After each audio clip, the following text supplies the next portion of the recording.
Bueno, comenzamos la grabación de un nuevo vídeo. En este caso vamos a hablar dentro del bloque 1, del tema del bloque 1 de estructura atómica, vamos a hablar del sistema periódico, vamos a ver una evolución de dicho sistema y vamos a hablar también de las propiedades periódicas que se pueden observar en la tabla periódica. ¿De acuerdo? Bien, primero hablaremos del sistema periódico, recordemos un poco los antecedentes históricos. Lavoisier hace una primera clasificación de los elementos hasta ese momento conocidos, unos 30-33 elementos, en dos grupos, metales y no metales, en función de una serie de propiedades, entre ellas, por ejemplo, los que eran capaces de conducir o no la corriente eléctrica o dependiendo del tipo de óxido que formaban dichos elementos. Más adelante, en 1829, Dobereimer clasifica los elementos químicos por triadas, por grupos de tres. Va observando que hay grupos de tres elementos que tienen propiedades físicas y químicas parecidas. Si observamos, por ejemplo, calcio, estroncio y bario, sabemos que están en el mismo grupo de la tabla, lo mismo que el cloro, bromo y yodo y lo mismo que el azufre, selenio y teluro, ¿de acuerdo? Hierro, cobalto, níquel también era otra famosa triada, ¿de acuerdo? Es decir, vamos viendo cómo hoy en día que conocemos ya un poco las estructuras de la tabla periódica, que esos tríos de elementos pues están relacionados con determinados grupos de la tabla, ¿de acuerdo? O periodos de la tabla. En 1862, Champ-Courtois pues clasifica los elementos químicos conocidos en espiral, como vemos aquí en una representación, ¿de acuerdo? De tal manera que en esa espiral los iba colocando, como vemos aquí, ¿vale? Y aquellos elementos químicos que estaban en la misma línea vertical, pues tenían propiedades físicas y químicas parecidas. Vemos aquí como calcio, magnesio y berilio están en la misma línea, litio, sodio, potasio también, es lo que se llama la espiral telúrica. ¿Qué ocurre? Que en ese momento se conocían determinados elementos químicos. En el momento en que hay que colocar más elementos químicos y algunos ocupan determinados huecos, hay que ir desplazando los elementos en la espiral y ya no concordaba la, los elementos con propiedades físicas y químicas parecidas en la misma columna. Por lo tanto, hubo que desecharla. Hasta que llegamos, antes de Mendeleev y Meyer, a John Newlands, que lo que hace es clasificarlos por grupos de 8 elementos. Lo observaba que a partir de 8 elementos en orden creciente de masa atómica, porque en todos estos casos, tanto el de Newland como el de Champ-Courtois es orden creciente de masa, él observaba, vemos aquí una representación, como a partir del octavo elemento, ¿de acuerdo? Se repetía eran parecidas las propiedades, ¿de acuerdo? Entonces los clasificó por orden creciente de masa atómica de 8 en 8, a semejanza de las escalas musicales, ¿de acuerdo?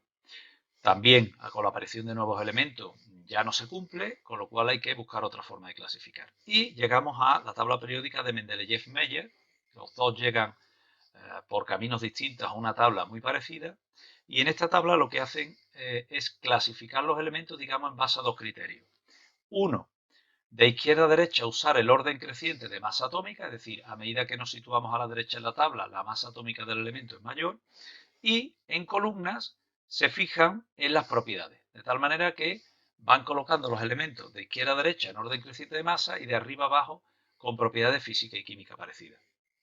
Eso supuso una mejora importante. Aquí tenemos la tabla periódica que propuso Mendeleev con los elementos conocidos. Vemos que hay algunos que están ahí fuera y que son un poquito, veis que no es la tabla periódica actual, ¿de acuerdo? Pero con esta tabla periódica bueno, esta es más, es un poco posterior a la suya, es decir, es una especie como de tabla en el que clasificamos por dos criterios. Con esta tabla, pues, siguiendo esos criterios, Mendeleev tiene que hacer algunos cambios. Por ejemplo, aquí está marcado el teluro y el níquel y el cobalto, perdón, el cobalto y el níquel y el teluro y el yodo. Si seguimos el criterio de colocar los elementos de izquierda a derecha en orden creciente de masa, el teluro y el yodo tendrían que estar situados al revés, ¿de acuerdo? De tal manera que al situarlos al revés, no caían en los grupos o columnas con otros elementos que tenían propiedades físicas y químicas parecidas. Si el teluro estaba en la columna del azufre, oxígeno y polonio y selenio, sin embargo, y el yodo caía mejor en la columna correspondiente al flúor, cloro, bromo y astato por sus propiedades, pero por orden creciente de masa atómica tenía que alterarlos. Entonces decidió seguir este criterio de colocar los elementos por propiedades física y química parecidas, con lo cual tenía que contradecir uno de los dos criterios utilizados. Y otra, esa fue una desventaja, pero hubo una ventaja importante, y es que cuando llegaba un elemento que no era capaz de, que no concordaba, ¿de acuerdo? Es decir, a partir de el zinc aparecía el arsénico, no se había descubierto, perdón, no se había descubierto ni el escandio, ni el galio, ni el germanio. El arsénico sí. Entonces, por orden creciente de masa, tendría que estar situado aquí. Pero claro, el arsénico en esta columna, en este grupo, no concordaba sus propiedades con los del grupo, pero sí concordaba con los del grupo del nitrógeno. Entonces, él deja huecos en la tabla y predice la aparición de nuevos elementos.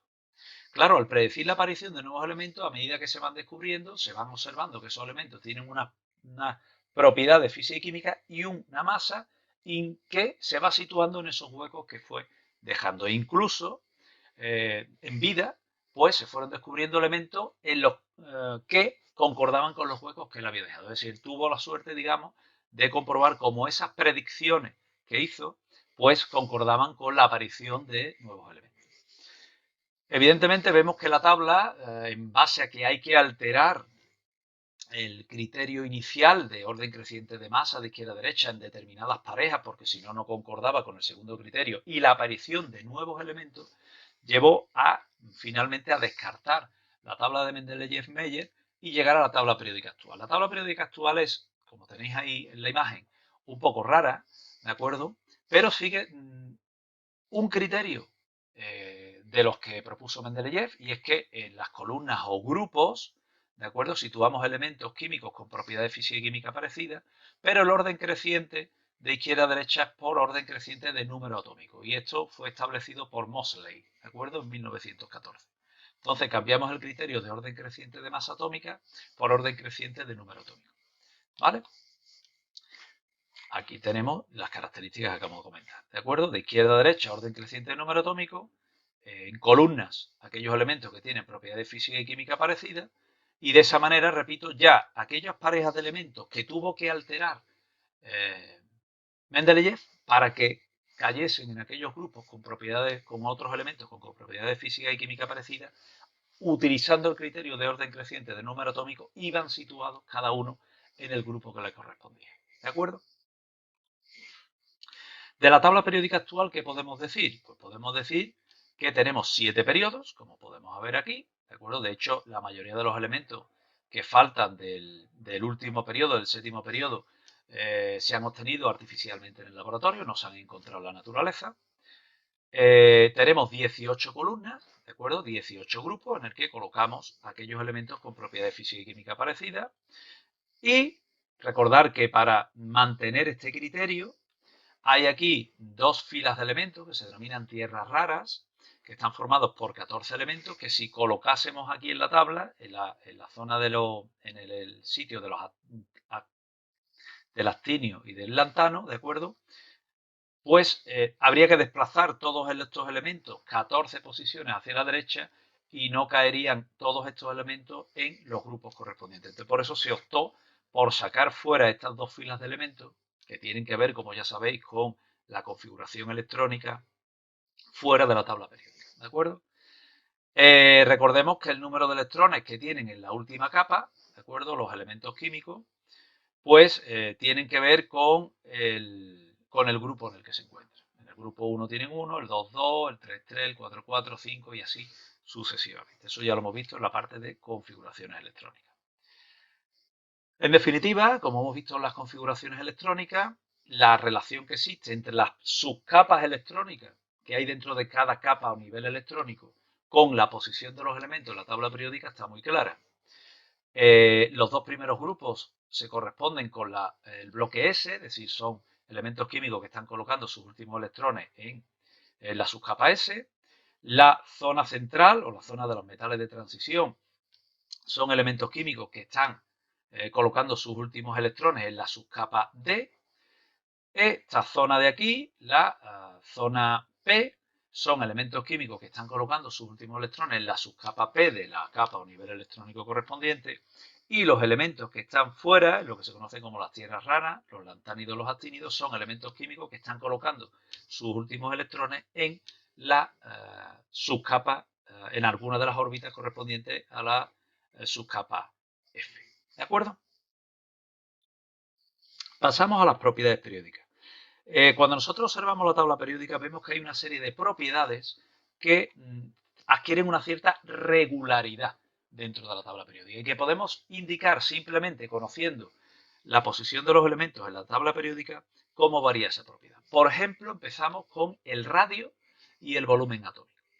Vamos a analizar qué ocurre con el radio y por tanto con el volumen atómico cuando nos desplazamos en un grupo de la tabla o nos desplazamos en un periodo. En definitiva, el radio no es más que la distancia desde el núcleo hasta el electrón más externo. Y como el volumen de un átomo, los átomos son esféricos, pues de la misma forma que va a variar el radio atómico, va a variar el volumen. El volumen sería 4/3 de pi r cubo, el volumen correspondiente a una esfera. Entonces, ¿qué ocurre en un grupo? Pues que a medida que descendemos en el grupo, como está aquí indicado, los últimos electrones los están colocando esos elementos en capas electrónicas cada vez más externas, más alejadas del núcleo. Quiere decir eso que al estar colocándolas más alejados del núcleo, pues evidentemente a medida que descendemos en un grupo, el radio atómico y por lo tanto el volumen atómico deben de aumentar, porque ese electrón cada vez se encuentra más alejado del núcleo. ¿De acuerdo? Vamos a analizar ahora la segunda parte. ¿Qué ocurre en un periodo? En un periodo el análisis es un poquito más complicado, porque fijaros, cuando nosotros avanzamos en un periodo, es decir, de izquierda a la derecha, los electrones se están situando en la misma capa electrónica, ¿de acuerdo? Pero, además, hay que tener en cuenta una cosa, que a medida que me desplazo hacia la derecha, como está aumentando el número atómico, el número de protones que hay en el núcleo está aumentando. ¿Eso qué quiere decir? Que yo estoy colocando los electrones en la misma capa electrónica, recordad la semejanza del hotel, en la misma planta del hotel, pero tengo más protones en el núcleo. Es decir, esos electrones se están sintiendo más atraídos por el núcleo, puesto que hay un mayor número de protones a medida que me desplazo hacia la derecha. ¿Eso qué significa? Pues que a medida que me desplazo hacia la derecha, como consecuencia del aumento del número atómico, estos electrones que estoy colocando aquí, en este nivel o capa electrónica, están siendo más atraídos y por lo tanto se produce una contracción de la capa o nivel electrónico. Es decir, esa capa o nivel electrónico se está acercando al núcleo. Y por lo tanto, el radio del litio, en este caso, va a ser mayor que el del flúor. ¿Por qué? Pues porque precisamente al pasar desde el litio hasta el flúor, el número de protones del núcleo está aumentando y se está produciendo una fuerza de atracción mayor, contracción de la capa. Es decir, que a medida que nos desplazamos o avanzamos en un periodo, el radio atómico va a disminuir, puesto que esa capa o nivel electrónico está más cerca del núcleo debido a esa fuerte atracción, y el volumen atómico también lo hará porque varía en la misma relación. Ojo que a la hora de explicar la variación del radio atómico y del volumen atómico no basta con decir esto que tenemos aquí. Y lo mismo diré de las demás propiedades. Nosotros sabemos que el radio atómico va a aumentar siempre a medida que me desplazo hacia la izquierda y a medida que descienda en un grupo. Es decir, el de mayor radio atómico va a ser el francio y el de menor radio atómico va a ser el helio. ¿De acuerdo? Pero yo no puedo, cuando a mí me preguntan que compare entre dos elementos cuál tendrá mayor radio atómico si están en el mismo grupo o en el mismo periodo, el análisis que tengo que hacer es el que yo he hecho antes. No vale decir, como está más a la derecha, pues este tiene más o este tiene menos. ¿De acuerdo? Bien.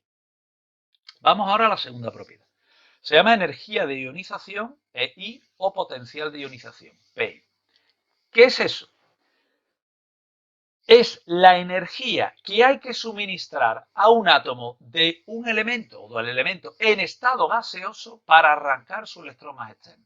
¿Y por qué del estado gaseoso? Pues porque nosotros sabemos que en la tabla periódica hay elementos que de manera natural, a temperatura ambiente, están en estado gaseoso, otros están en estado líquido y otros están en estado sólido. Entonces, para poder compararlos, tengo que medirlo en las mismas condiciones. Y se ha elegido el estado gaseoso. ¿De acuerdo? Entonces, es, repito, la energía que tenemos que suministrarle o que tenemos que darle al átomo de un elemento en estado gaseoso para quitarle, arrancarle su electrón más externo, el que está más alejado del núcleo. Vamos a analizar, al igual que con el radio, Y el volumen, vamos a analizar cómo varía esta propiedad en un grupo y en un periodo. ¿Qué ocurre en un grupo? Pues fijaros, es muy sencillo. A medida que ascendemos en un grupo, ¿qué ocurre? Porque los electrones están más cerca del núcleo, están más internos. O al revés, a medida que descendemos en el grupo, los electrones están cada vez en capas más externas. Entonces, a medida que ascendemos en un grupo, si pasamos, por ejemplo, del francio al hidrógeno, pues el electrón del hidrógeno está muy cerca del núcleo, mientras que el del francio está muy alejado. ¿Qué supone eso desde el punto de vista energético? Hombre, que cuanto más cerca esté del núcleo, más atraído va a estar y más energía voy a necesitar para sacarlo. Por lo tanto, su potencial de ionización aumentará a medida que yo asciendo en un grupo, mientras que disminuirá si hacemos lo contrario. ¿De acuerdo? Cuanto más cerca esté del núcleo, más energía voy a tener que aplicar para arrancarlo. Y eso en un grupo se analiza de forma muy sencilla, porque cuanto más arriba esté en un grupo, más energía tendré que comunicar para arrancarlo. ¿De acuerdo? ¿Qué ocurre en un periodo? Pues en un periodo tenemos que volver a lo que hemos hecho con el radio.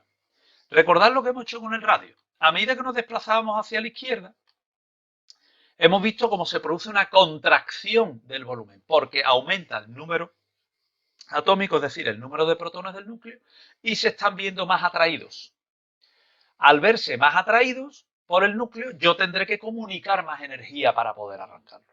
Por lo tanto, más atracción de izquierda a derecha, por lo tanto, mayor será la fuerza con la que los núcleos tiran de esos electrones y mayor será la energía que yo tengo que comunicar cuando se los quite. Es decir, el potencial de ionización va a aumentar a medida que avanzamos en un grupo.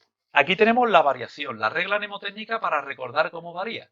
Es decir, el potencial de ionización aumenta a medida que ascendemos en un grupo y a medida que nos desplazamos hacia la derecha. Por lo tanto, estos elementos tendrán mayor potencial de ionización. Son aquellos a los que más trabajo va a costar quitarle los electrones y, sin embargo, los que están más a la izquierda son aquellos en los que va a ser más fácil arrancarle los electrones. Incluso ellos mismos van a tener tendencia a cederlos con facilidad. ¿De acuerdo? Bien, pero el análisis hay que hacerlo como yo he dicho previamente. Esta es la regla mnemotécnica. Ahora nos vamos a la afinidad electrónica. Afinidad electrónica AE o electroafinidad EA. Esta, digamos, la propiedad es la contraria a la que acabamos de decir. Si hemos dicho que el potencial de ionización o la energía de ionización, la energía que hay que suministrar a un átomo de un elemento en estado gaseoso para arrancarle un electrón, la afinidad electrónica o electroafinidad es la energía que desprende un átomo de un elemento químico cuando gana un electrón. Entonces, el análisis es muy parecido. ¿Qué ocurre a medida que yo asciendo en un grupo? Que cuando coge un electrón, ese electrón se va cada vez a un nivel más interno. Si se va a un nivel más interno, va a desprender ese átomo mucha energía. ¿De acuerdo?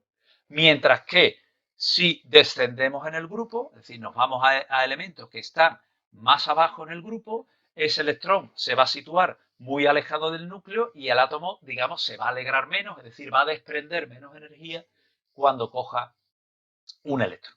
En definitiva, la variación va a ser la misma que ocurría con el potencial de ionización. Y yo siempre aplico esta regla mnemotécnica. En un grupo, a medida que cuesta más trabajo arrancar un electrón de un átomo de un elemento químico, porque ese electrón está más interno, más energía desprende ese átomo de ese elemento cuando toma un electrón, porque ese electrón va a ir a un nivel más interno. ¿De acuerdo?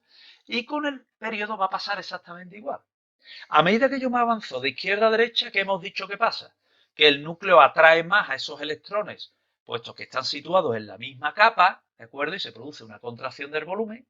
Quiere decir que si costaba más trabajo arrancarlo, potencial de ionización, va a desprender más energía cuando toma un electrón, porque ese electrón va a ir a un nivel más interno, más cercano del núcleo, y desprenderá más energía. Es decir, va a variar exactamente de la misma forma que el potencial de ionización, es decir, va a aumentar a medida que avanzamos en un periodo, por lo que he dicho.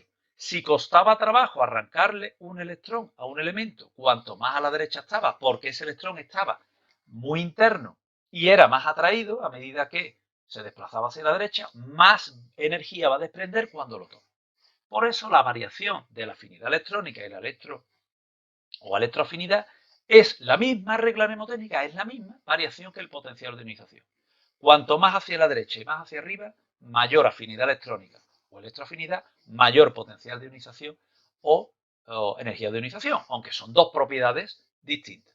Recordemos, potencial de ionización, energía que hay que darle a un átomo de un elemento en estado gaseoso para arrancarle su electrón más externo, y la afinidad electrónica es la energía que desprende ese átomo de ese elemento en estado gaseoso cuando toma un electrón. ¿De acuerdo? Y por último, vamos a ver una última propiedad que es la electronegatividad. La electronegatividad se define como la tendencia que tienen los átomos de un elemento a tirar o atraer hacia su núcleo los electrones compartidos con otro elemento. ¿Cuáles son los átomos o los elementos químicos que van a tener mayor electronegatividad? Pues muy sencillo. Aquellos a los que cueste más trabajo quitarle sus electrones más externos, es decir, los de mayor potencial de ionización, y aquellos que desprenden más energía cuando ganan un electrón. Es decir, que la variación de la electronegatividad va a ser la misma, exactamente igual, que lo que ocurre con el potencial de ionización y la afinidad electrónica. ¿De acuerdo? A medida que ascendemos en un grupo aumenta, a medida que avanzamos en un periodo aumenta. De hecho, el cálculo de la electronegatividad se hace como la semisuma del potencial de ionización y la afinidad electrónica. Es decir, sume usted el potencial de ionización y la afinidad electrónica de un elemento químico y divídalo por 2. Y así se hace la clasificación de la electronegatividad. Está claro que aquellos elementos que tienen mayor potencial de ionización y mayor afinidad electrónica son los que tendrán mayor electronegatividad. Es decir, aquellos a los que cueste más trabajo quitarle los electrones, potencial de ionización, y que, entre comillas, se alegren más, es decir, desprendan más energía cuando toman dichos electrones. ¿Cómo varía la tabla periódica? Repito, de la misma forma. Por lo tanto, sabemos que el potencial de ionización, la afinidad electrónica y la electronegatividad varían de la misma forma en la tabla periódica, hacia la derecha y hacia arriba. Repito, esa es la regla mnemotécnica, pero no es una explicación. Y el radio y el volumen atómico hay que tener cuidado porque es verdad que el volumen atómico y el radio varían de forma totalmente diferente. A medida que descendemos en un grupo, el radio aumenta y el volumen aumenta hacia la izquierda, por la explicación que hemos dado. Es decir, cuidado con las reglas mnemotécnicas y cuidado con utilizar la regla mnemotécnica como explicación. ¿De acuerdo? Bien, pues con esto vamos a finalizar